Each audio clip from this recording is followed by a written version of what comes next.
it's not every year the madness actually lives up to the hype, but 2023 will go down in the books for a very interesting road to the Sweet 16. By the time you listen to this edition of the Sports Cubicle with the marvelous one, Dan Marver, Devin Tingle, Paul Chivari, and myself, Mike Mercado, the Sweet 16 will be locked and loaded, ready to go next week in this March Madness tournament for the men's side of the bracket, the women's side doing their thing as well. We're going to concentrate on the men's side right now because Marvelous, there's been a lot of interesting matchups, some crazy upsets, and some local flair into this tournament. The Illini don't make it out of day one. The Northwestern Wildcats put up a fight against UCLA, find a way to get out of week one, out of day one, but can't keep the tournament run going.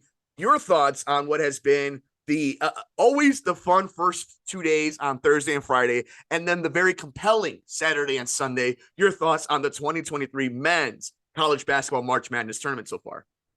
Well, I've always said because, and I'm reluctant to do brackets myself because on a given day, and a one and done in a single game, unusual things can happen for a team that gets hot or they have a matchup that's favorable or somebody gets injured or whatever. And of course, this year you had your Princetons, your Furmans, your Fairleigh Dickinsons, which was the biggest one of all, the second time in history that a 16 beat a one. Mm-hmm. Right. If chalk holds out, you got 2-1s left, Alabama and Houston. They're in the Sweet 16 and they're on opposite sides. So chalk would say Alabama's playing Houston, which would be really helpful for Houston since it would be in their home city.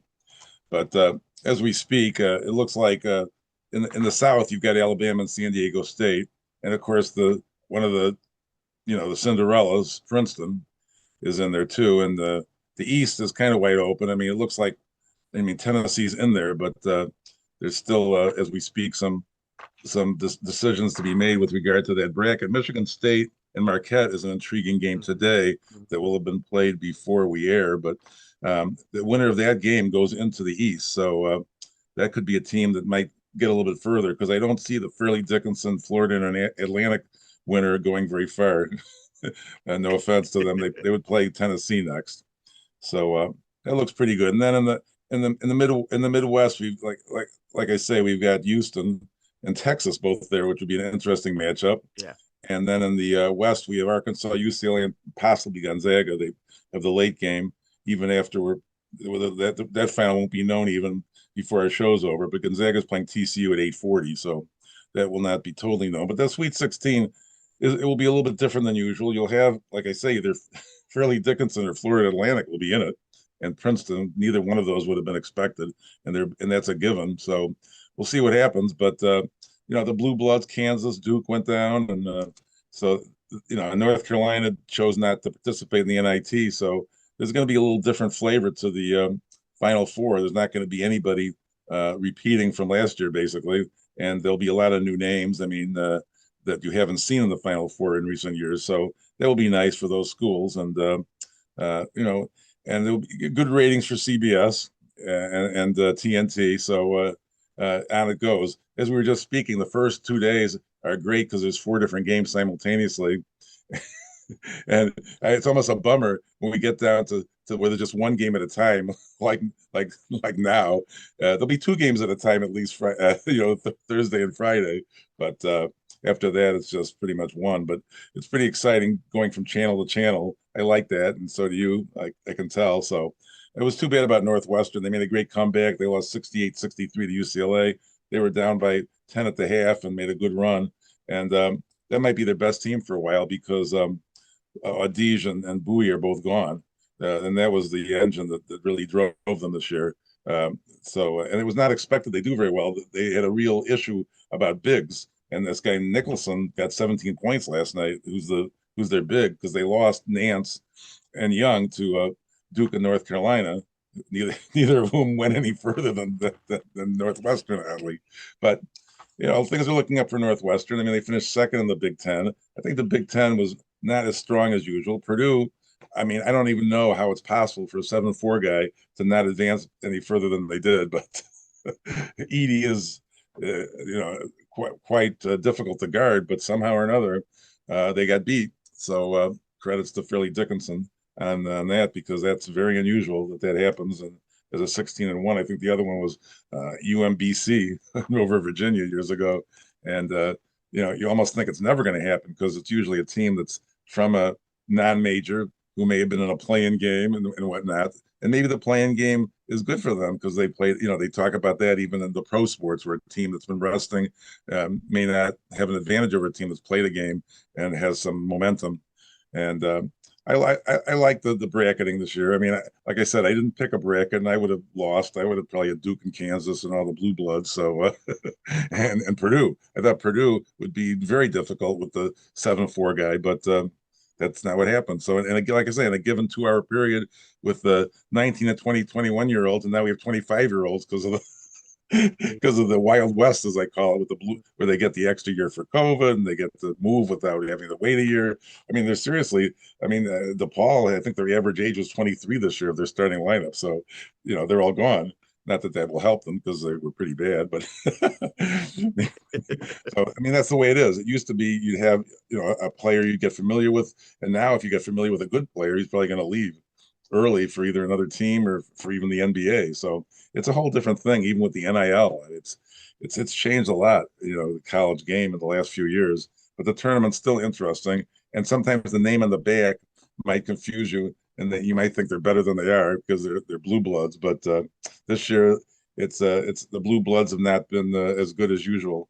We still have, like I say, as we speak, we still have Michigan State and Indiana from the Big Ten. And the Big East has a whole bunch of teams that play, today, even before we come on the air. Xavier, Marquette, UConn, and so it's there's some local flavors still out there, but which is good for the Midwest and such. But there's a lot of new teams, and we'll see what happens. It's going to be great. There's going to be the Sweet 16 coming up on the 23rd and 24th, Thursday, Friday, and that's always exciting for the nation to zoom in on that. And then we'll get down to the Final Four a week from today. There's so much to unpack, and this is why I was so excited for this time of year to get Marvelous on here, because you get to cover this on so many different angles, and there's so many things I want to break down from both a local aspect of how U of I and Northwestern handled this tournament run, but I kind of want to hit back on what you talked about, the Thursday, Friday elements of the first 2 days of the tournament. If you're fortunate and lucky enough, like I was, where you went to an affluential enough high school, it was part of your March, Thursday and Friday in your lunchrooms and through passing periods and whatnot, because they wanted to showcase some of these great colleges, especially here in the Midwest through the Big Ten. A lot of people from my high school go to Michigan, Wisconsin, Marquette, DePaul, a bunch of these different local schools, a bunch of teams that end up in the tournaments. And I think it's so much fun nowadays where you could be at work and everybody accepts that Thursday and Friday, a little less productivity. You're able to put it on the television and do it on because it's a fun experience. And if you are able to be fortunate enough to go to college or have somebody who did go to college or your children or your nieces and nephews or your mom and whoever, you're able to invest in it. Kind of like you're able to invest in the Olympics, the World Baseball Classic, the FIFA World Cup, whatever it is, right? Anytime you're able to carry a flag and pom-poms for somebody that has more of an emotional attachment, I think it's really fun. And I think the upsets are great. What's interesting about the March Madness tournament to me is you need a little bit of both. Unlike other sports where you really want the underdog and you're all in on it, and some where you want the dominant blue bloods, the top tier franchises. I think in college men's basketball specifically, you want a mixture of both. You want the underdogs to win a bunch of games the first weekend of the tournament. And then you want a bunch of the blue bloods to win a bunch of games later on in the tournament. You need a mixture of both. Every once in a while, it's good to get some of these George Masons and Loyolas and whatnot to the Final Fours, to the Sweet 16s, to these big stages. But you also want to have the big moments. That's why I put Duke and Houston as my national championship game, because it kind of felt like one of these years where there were going to be a lot of upsets. I don't put money on the Big Ten anymore in these tournaments because it's just so athletic around the entire country. Yeah. But you can kind of just feel that the idea of like a senior heavy team with big point guards, experienced point guards, isn't the default anymore. You can't just say that this is going to be the way a tournament shakes down. And I think that's what's been a very intriguing part of it. Now, Marvelous, let's kind of stay local. Your overall thoughts on what we saw from Collins over in Northwestern's and Underwood over in U of I. How would you grade out? Obviously, U of I, it's been a tough 2 years in the tournament. And then Northwestern kind of solidifying themselves as this was a nice team. Go Cats, as Fitz would say. Like it was okay. It wasn't anything magical. We won't have a Sister Jean moment, but a pretty good campaign, everything nonetheless, everything being equal. So how do you grade out the local teams? Well, in terms of Illinois, it's proven that they got beat by a pretty good team because Arkansas then yesterday defeated Kansas 72-71.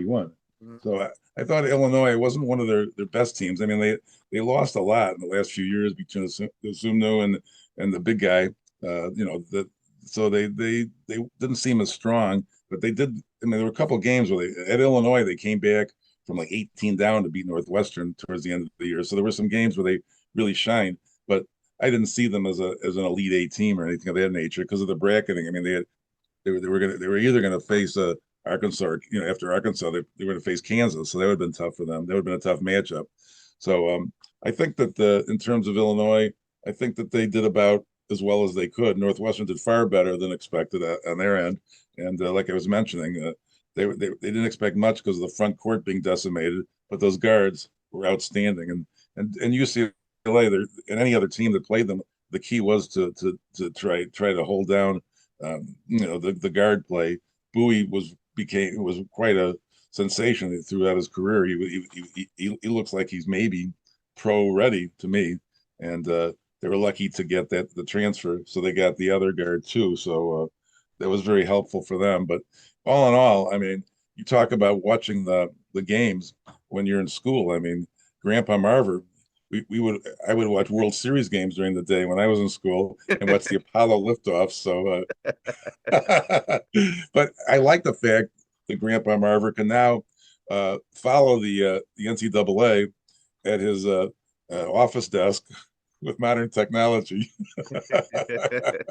That's what makes it so fun, right? Like the being able to in the middle of the day text each other, like texting the group, like, right. Hey, this is what's happening during this game. Or if you have a buddy that went to Michigan State or a buddy that went to Marquette, or your wife went to, and in my case, if DePaul or UIC ever decide to do something, you can text my wife, like, hey, look at they're in this round. Like there's just something about the communal effect of the March Madness tournament. And, shout out to the women's tournament too. I know we're not going to break down a lot of it, but it's, you're so very passionate about girls basketball and how much it's grown in this country around the world. And they do a great job of marketing it. And, obviously what's going on over at Iowa, it's absolutely crazy, both transcending for men and women's sports. So I think there's just there's something about the joy of watching college students, the joy of watching your school, your alma mater, and also the region. And I want to bring this up, Marver, here on the Sports Cubicle as we break down March Madness 2023. It's the Marvelous One, Dan Marver, Devin Tingle, Paul Chivari, and myself, Mike Mercado. I want to break down what upsets me the most every tournament, every year.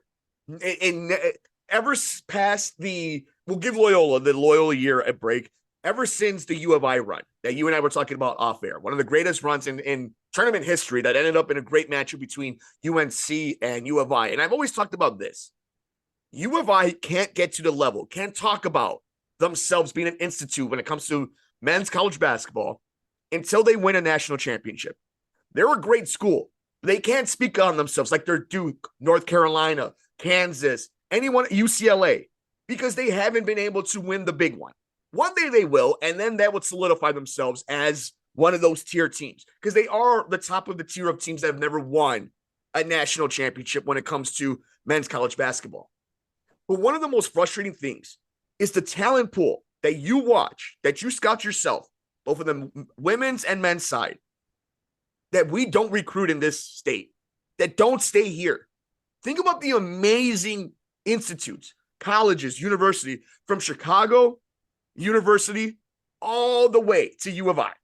Everything in between, every school in between, whether you want to be a Normal, to Bradley, to Evanston, to Macomb, to Decatur, it doesn't matter.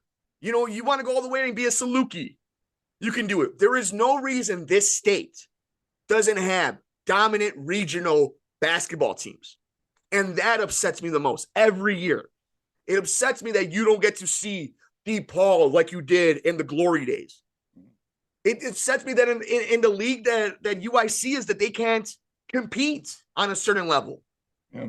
You know, look at some of the junior colleges here. There's plenty of talent that would be more than happy to play for some of these schools here. Marver, you're somebody who's actually connected. It's right here in you. It's in the sangre, the blood of your family. Why can't this state schools really, I'm talking about truly, recruit the homegrown talent? Well, it's amazing to me. I mean, at DePaul, there was a fellow by the name of Tiger Campbell who was sitting in the row in front of me for almost a year. He's now a 5th year or a 4th year player at UCLA. So he was kind of local. I think he's from the area. He played over at the prep school in Indiana, and he went to UCLA. But maybe it's because they take the trip. They're 17 years old, and they see the beaches and the palm trees and the pretty girls, and and then they come back here and they see Chicago, 20 degrees, snow, ice on the ground, and the murders. And so, I mean, I don't know. UIC made a move from the Horizon League to the Missouri Valley Conference and was a bottom feeder. And Loyola moved from Missouri Valley to the Atlantic 10 and became a bottom feeder.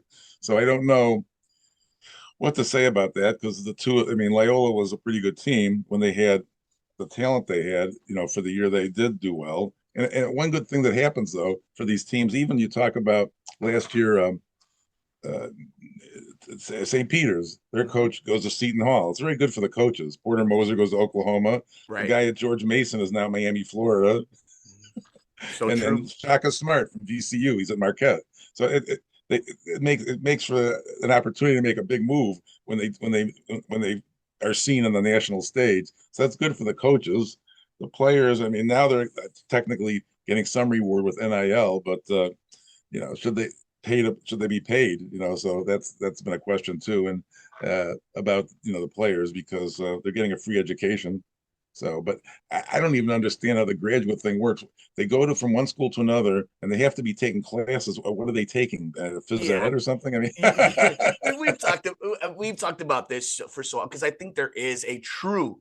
There became a true division of student athlete and just paid for athlete. And you and I talk about it all the time. Like, it depends on how do you want to see this. I think when we bring up all the Porters and everything that happened with Shaka and whatnot, like, yeah, they did it on the backs. They did hard work. They had to recruit, but they did it on the back of these young athletes. And the idea that now that there's a little bit more transparency between, all right, if this coach is going to leave, cool, I'm going to go to DePaul. I'm going to go to, Marquette. I'm going to go here and I'm going to play 2 years. What do you mean? Like, and then I'm going to go to Europe and play. Like, I think as long as we're all being honest about it, here's the end of it, right? No, man, we talked about transfer portals, right? We talked about NIL, and yet nobody's talking about it right now. Thursday, Friday, Saturday, and Sunday of March Madness, because at the end of the day, the only thing that matters, like the song says, when the ball is tipped, it doesn't matter, like that's it. Once the ball is tipped, all of it goes out the window.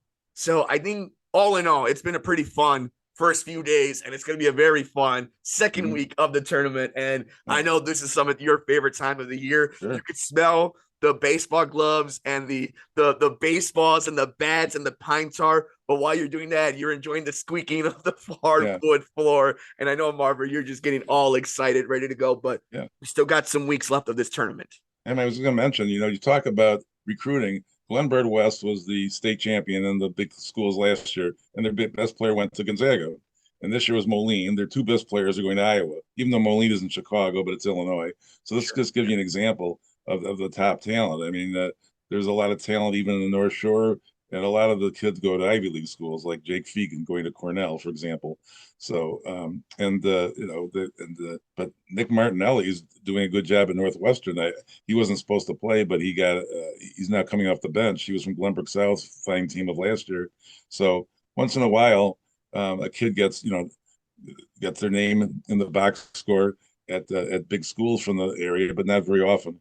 It's a shame. I mean, even going back, you talk about the Wire Cummings years and all that, going back into the archives of the late 70s and 80s, and DePaul, was that little tiny school under the L tracks with the gap tooth Grandpa Ray Meyer, and those days are long gone. And we'll But see if we that ever was get fun. back I mean, to it. I was just pulling up a video, 1980 at Rosemont in December. It was number one DePaul versus number three UCLA. And that was the first time UCLA had ever played DePaul in Chicago, obviously, because Unbelievable. they weren't going to play them in the little gym on campus. So I enjoy watching the video. A young Bob Costas did that game.